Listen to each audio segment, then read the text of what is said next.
View, মাশাআল্লাহ মাশাআল্লাহ।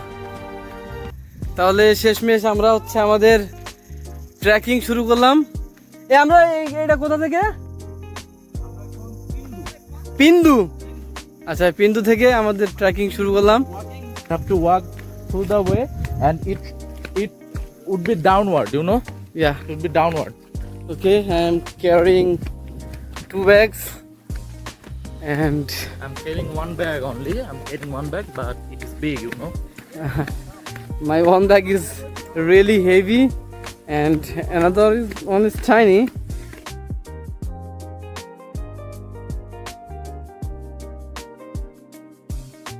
এখন আমাদের সবাই মোটামুটি নেটওয়ার্কের বাইরে, কারণ আমাদের কারোর ফোনেই ইন্টারনেট নাই, ফোনের যে কাভারেজ সেটাও নাই। এবং আমরা এখন ট্রেকিংয়ের রাস্তাটা প্রচুর ঢালু, প্রচুর রিস্কি। কপাল ভালো বৃষ্টি হয় নাই, বৃষ্টি হইলে আল্লাহ জানে যে কীভাবে এই রাস্তাগুলো পার হতাম। যথেষ্ট ঢালু রাস্তা, বাট এই সিনারিও দেখার পরে সমস্ত ক্লান্তি আর থাকতেছে না। জাস্ট মাশাআল্লাহ। এই পাহাড়ের মাঝখানে কি সুন্দর একটা বাড়ি।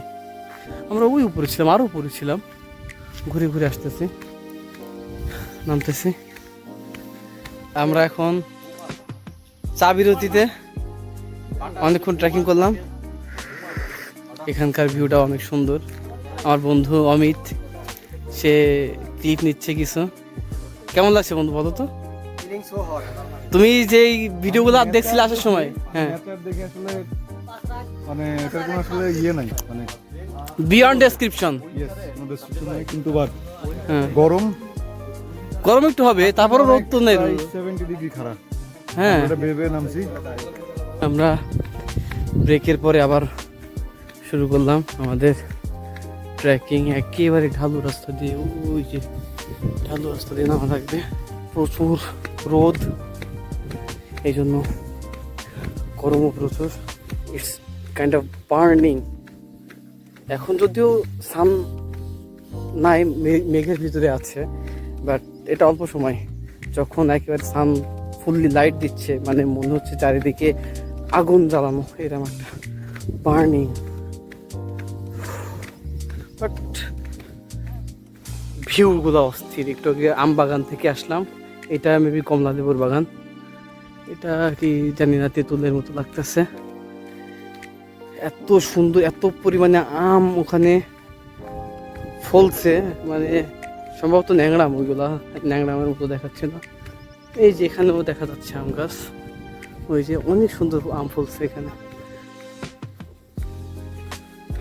আমাদের এই যে পুরা রাস্তা একদম অনেক ঢালু, কিছু কিছু জায়গায় তো আরো বেশি, 70 ডিগ্রির উপরে ঢালু। অনেক রিস্ক হয়ে যাচ্ছে। 11:44, কিন্তু ঝিঝি পোকার 14। আচ্ছা, হয়তো ভুল দেখছি, কিন্তু ঝিঝি পোকার ডাক শুনে আমাদের মনে হচ্ছে আমরা মানে রাত 8টার সময় আছি। চারিদিকে খালি ঝিঝি পোকা, ঝিঝি পোকা। আমরা একেবারে প্রায় শেষ পর্যায়ে চলে আসছি। আমাদের কিছু সঙ্গীরা এই যে ওখানে আছে, আরও কিছু আরও পিছিয়ে আছে।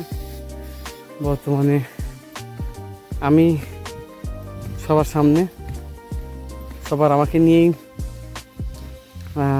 টেনশন ছিল যে আমি পারবো কি না, বাট আল্লাহর রহমতে এখন আমি সবার সামনে। আর এই যে সামনে গেলেই আমাদের শেষ, এখানে গেলেই আমাদের ট্রেকিং শেষ। ওই যে ওরা এতক্ষণ পরে নামতেছে, ওদের আরো 4 মিনিট আগে এখানে এসে বসে আছে। প্রচুর গরম।